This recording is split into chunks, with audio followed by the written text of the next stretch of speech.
தந்தை, மகன், தூய ஆவியின் பெயராலே ஆமேன். மூவொரு கடவுளுடைய அருளும் ஆசீரும் பாதுகாப்பும் வழி நடத்துதலும் உங்களோடு இருப்பதாக. பொதுக்காலம் 23வது வாரம் செவ்வாய்க்கிழமை.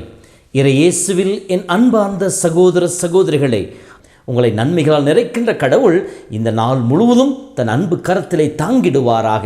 இத்தகைய ஆசீரை உங்களுக்கும் உங்கள் குடும்பத்தாருக்கும் கொடுக்க உங்களுக்காக ஜெபிக்கின்றேன், உங்களை வாழ்த்துகின்றேன்.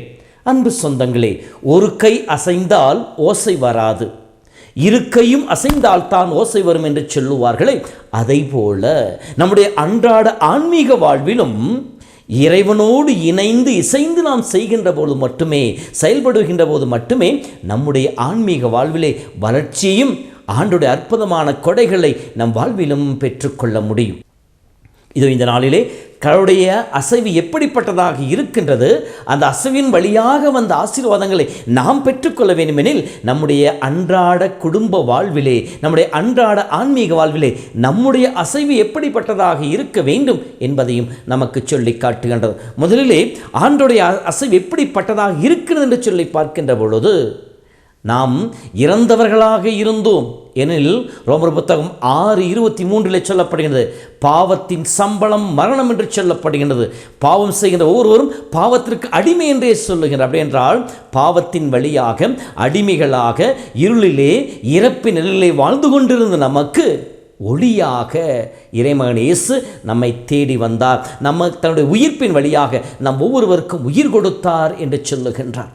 ஆக இயேசு செய்த முதல் காரியம் இறப்பின் இருளின் பிடியில் சிக்கியிருந்த நமக்கு விடுதலை கொடுத்தது, உயிர்ப்பின் மக்களாய் வாழ்கின்ற மக்களாய் நம்மை மாற்றியது. இரண்டாவதாக நம் குற்றங்கள் அனைத்தையும் மன்னிக்கின்றார். செந்தூரம் போல கரைபடிந்த உன் குற்றங்களை தூய பனி போல வெண்மையாக்குவேன் என்று சொல்லி ஏசாயா 1:12 சொல்லப்பட்டிருக்கின்றது. மீகா புத்தகம் 7:19 படிக்கின்ற பொழுது, உன் பாவங்களை எல்லாம் ஆழ்கடலிலே தூக்கி எறிந்து விட்டேன் என்று சொல்லுகின்றார். எசாயா புத்தகம் 38:17 படிக்கின்ற பொழுது, நம் பாவங்களை மன்னிக்கின்ற கடவுள் அதை தன் முதுகுக்கு பின்னால் தூக்கி எறிந்து விட்டார் என்று சொல்லப்பட்டிருக்கின்றது. அதே போல எசாயா புத்தகம் 44:24-25 படிக்கிற பொழுது கடவுள் இவ்வாறு சொல்லுகின்றார், உன் பாவங்களால் என்னை மனநோகச் செய்தாய், உன்னுடைய குற்றங்களால் எனக்கு வருத்தத்தை கொடுத்தாய், உன் தீச்சல்களால் என்னை சலிப்புறச் செய்தாய், ஆயினும் நானே உன் குற்றங்களை என் பொருட்டு துடைத்தளிக்கின்றேன், உன் பாவங்களை நினைவில் கொள்ள மாட்டேன் என்று சொல்லுகின்றார். நம் குற்றங்கள் அனைத்தையும் மன்னிக்கின்றார். நாம் ஆண்டவர் நோக்கி மனம் வருந்தி இயேசுவே என்று சொல்லி நாம் மன்றாடுகின்ற பொழுது, மனம் வருந்தி மன்றாடுகின்ற பாவியின் ஜெபத்தை இறைவன் ஒருபோதும் புறக்கணிப்பது என்ற வார்த்தையின் பிரகாரம் நம் பாவங்களை அனைத்தையும் மன்னித்து நம்மை ஏற்றுக்கொள்பவராக இருக்கின்றார். நல்ல உதாரணம், இயேசுவின் சிலை அருகிலே தொங்கிக் கொண்டிருந்த நல்ல கல்வன். ஆண்டவரே, நீர் ஆட்சியுரிமையோடு வருகின்ற பொழுது என்னை நினைவுகூர், நான் தவறு செய்தேன், நான் குற்றம் புரிந்தேன், அதற்காக தன்னை ஏற்றுக்கொள்கின்ற சொல்லி அவன் தன்னை ஏற்றுக்கொள்கின்ற பொழுது கடவுள் அனைத்து பாவங்களையும் மன்னிக்கின்றார். இயேசு இரண்டாவது செய்கின்ற செயல் நம் பாவங்கள் அனைத்தையும் மன்னித்து ஏற்றுக்கொள்கின்றார். மூன்றாவதாக நம்முடைய கடன் பத்திரத்தை அழித்து விட்டார், சிலுவையிலே ஆணி அடித்து அழித்து விட்டார் என்று சொல்லப்படுகிறது. கடன் பத்திரம் என்பது என்ன? நாம் பாவம் செய்கின்ற பொழுது சாத்தான் அடிமைகளாக மாறுகின்றோம். சாத்தான் அடிமைகளாக மாறுகின்ற பொழுது நம்முடைய உரிமையை முழுமையாக இழக்கப்படுகின்றது. ஆகவே நமக்கு மீண்டும் உரிமையை பெற்றுக் கொடுக்க தன் சிலுவை சாவின் வழியாக நம் ஒவ்வொருவருக்கும் தன் இரத்தத்தை பலியாக கொடுத்து உரிமை வாழ்வை பெற்றுக் கொடுக்க. எனவேதான் 1 கொரிந்தியர் புத்தகம் 15:55-56 படிக்கிற பொழுது, சாவே உன் கொடுக்கு எங்கே, சாவே உன் வெற்றி எங்கே, சாவின் மீது வெற்றி கொண்ட நம் ஆண்டவர் இயேசு கிறிஸ்து என்று சொல்லப்படுகிறது. தன் சாவின் வழியாக நம் ஒவ்வொருவருக்கும் விடுதலையை பெற்றுக் கொடுத்திருக்கிறார். கடன் பத்திரத்தை அழித்து விட்டார், அதை முழுவதுமாக ஒழித்து விட்டார் என்று சொல்லப்படுகின்றது. மீண்டும் சாத்தானுக்கோ சாத்தான் அந்தகார சக்திகளுக்கோ நம்மீது உரிமை இல்லாதவாறு கடவுள் முழுமையையும் அழித்து விட்டார் என்று சொல்லப்படுகின்றது. இப்படி நமக்கு அருள் வாழ்வையும் புது வாழ்வையும் நிறைவாழ்வையும் கொடுக்கின்ற இயேசுவின் அசைவு நம்மை தேடி வருகின்ற பொழுது அவரை ஏற்றுக்கொண்டு இயேசுவே என் ஆண்டவர், இயேசுவே என் தெய்வம் என்று சொல்லி அவர் பாதை நடந்து கொண்டிருக்க நம்முடைய அசைவு எப்படிப்பட்டதாக இருக்க வேண்டும்? இன்றைய முதல் வாசனை முதல் பகுதி சொல்லப்பட்டிருக்கின்றது. முதலாவதாக இயேசு கிறிஸ்துவை ஆண்டவராக ஏற்றுக்கொள்ளுங்கள். ரோமர் புத்தகம் 12 படிக்கின்ற பொழுது இயேசுவே ஆண்டவர் வாயார அறிக்கையிடுவோர் மீட்பு பெறும் என்று சொல்லப்படுகின்றது. அப்படின்றால் இயேசுவே ஆண்டவர் என்று சொல்லி ஏற்றுக்கொள்ள வேண்டும். ஏற்றுக்கொள்ள என்பது நாம் அனுபவித்து நம் விசுவாசத்தோடு அறிக்கையிடுவதாக இருக்க வேண்டும். அப்படி அறிக்கையிடுகின்ற வாழ்வு எப்படிப்பட்டதாக இருக்க வேண்டும்? தொடர்ந்து வருகின்ற அவரோடு இணைந்து வாழுங்கள்.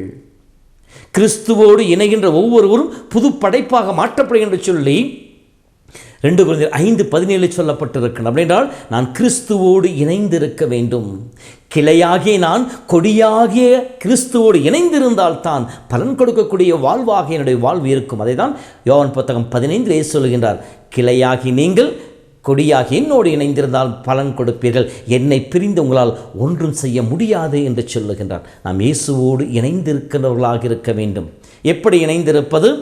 அவருடைய பெயரை அறிக்கையிடுவது, தூய ஆட்கொள்ளப்பட்ட மனிதர்களாக இருப்பது, அன்பை நம் வாழ்வின் மையமாக கொண்டிருப்பது, தினமும் கல்வாரி பலியிலே பங்கெடுத்து நற்கருணை ஆண்டவரை நம் உள்ளே ஏற்றுக்கொண்டு அவரோடு இணைந்து வாழ்வது, இதெல்லாம் இயேசுவோடு இணைந்து இருக்கின்ற செயல்பாடுகள். இயேசுவை நற்கரணில் வாங்கினால் மட்டும் பத்தாது, அந்த நற்கரணை ஆண்டவரை என் அன்றாட வாழ்க்கையிலே வாழ்ந்து காட்ட வேண்டும். என்னோடு இருக்கின்ற என் குடும்ப உறவுகளை ஏற்றுக்கொள்வது, மன்னிப்பது, அங்கீகரிப்பது, அரவணைப்பது, அவர்களோடு இணைந்து வாழ்வது என்று சொல்லி கிறிஸ்துவோடு இணைந்திருப்பதை நம் வாழ்விலே நாம் வெளிப்படுத்தி காட்ட வேண்டும். ஏனெனில் தந்தை, மகன், தூயாவி என்று மூவர் கடவுள் என்றும் இணைந்து இருப்பதை போல நாமும் இயேசுவோடு இணைந்திருக்க வேண்டும். யோவான் புத்தகத்திலே 17 இயேசு இவ்வாறு ஜெபிப்பார் அல்லவா?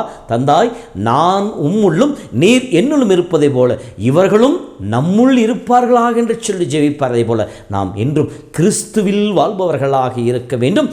கிறிஸ்துவோடு இணைந்து வாழ்பவர்களாக இருக்க வேண்டும். அப்படி கிறிஸ்துவோடு இணைந்து வாழ்கின்ற பொழுது அவர் மீது கட்டி எழுப்பப்பட்ட கட்டணமாயிருக்க வேண்டும். இயேசுவின் மீது கட்டப்பட்ட கட்டணமாயிருக்க வேண்டும். எபேசியர் 2:20 சொல்லப்பட்டிருக்கிறது. திருத்தூதர்களையும் இறைவாக்கினர்களையும் அடித்தளமாகவும் இயேசு கிறிஸ்துவின் மூளைக்கல்லாவும் கொண்டு கட்டப்பட்ட கட்டிடமாய் நீங்கள் இருக்கின்ற சொல்வார். அதே போல இயேசுவின் மீது கட்டப்பட்ட கட்டிடமாய் இருக்க வேண்டும்.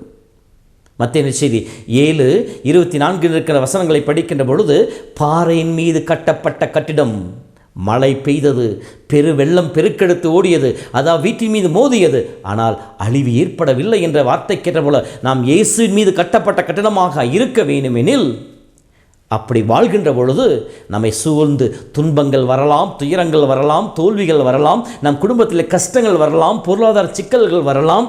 இவை எது வந்தாலும் சரி, பாறை அடித்தளம் இயேசு நமக்கு துணையாக இருப்பதனாலே எதுவும் நம்மை ஒன்றும் செய்துவிட முடியாது.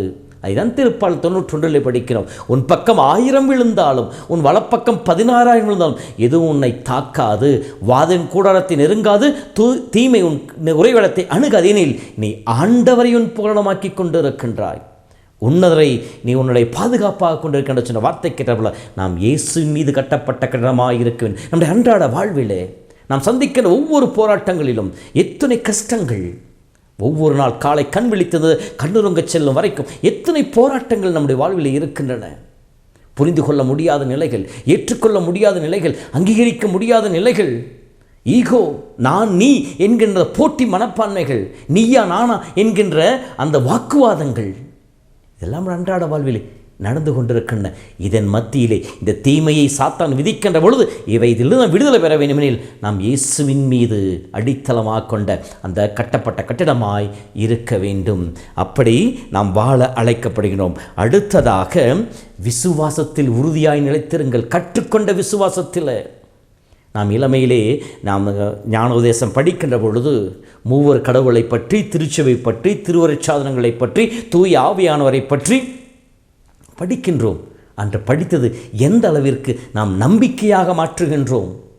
நாம் படித்ததை வெறும் மூளை அளவில் வைத்துவிட்டு முடித்து விடுகிறோம். எனவேதான் நம்முடைய விசுவாச வாழ்விலே போராட்டங்கள் வருகின்ற பொழுது, தீயவன் பல்வேறு தீய கணைகளை விதிக்கின்ற பொழுது நம் மத்தியிலே தேவையற்ற நாம் பயன்படுத்துகின்ற பொருட்கள், நம்மோடு இருக்கின்ற தீய நண்பர்கள், நாம் பழகின்ற உலகம், இவையெல்லாம் தீமையை விதைக்கின்ற பொழுது நாம் சோர்ந்து போகிறோம், நம்பிக்கையிலே தளர்ந்து போகிறோம். அப்பொழுது எவராவது ஒரு வந்து தேவையற்ற புனைக்கதைகளை சொல்கின்ற பொழுது, போலியான செய்திகளை சொல்லுகின்ற பொழுது உணர்ச்சி வசப்பட்டு அவர்களுக்கு பின்னால் செல்பவர்களாக மாறிவிடுகின்றோம்.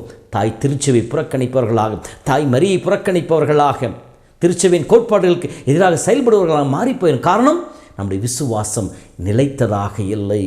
சோதனையில் போராட்டங்கள் வருகின்ற பொழுது வீழ்ந்து போகின்றோம். சிந்தித்து பார்ப்போம் சகோதரமே. இறுதியாக கடவுள் சொல்லுகின்ற வார்த்தை, நன்றி மிக்கவர்களாக இருங்கள். கடவுளது பெற்றுக்கொண்ட கொடைகளுக்கு கடவுளுக்கு நன்றியுள்ளவர்களாக இருக்க வேண்டும். உன் தாயின் கருவில் உன்னை நினைத்தேன், உன்னை பெயர் சொல்லி அழைத்தேன், உன் தலை நரைக்க உன்னை கைவிட சொன்ன கடவுள் நம் ஒவ்வொரு நாளும் நமக்கு நன்மைகளை செய்து கொண்டு இருக்கின்றார். நம்மோடு நம்ம வழிநடத்தி கொண்டிருக்கிறாப்போ கடவுளுக்கு நன்றியுள்ளவனாக நான் இருக்க வேண்டும். என்னோடு இருக்கின்ற மனிதர்களுக்கு நன்றியுள்ளவனாக இருக்க வேண்டும்.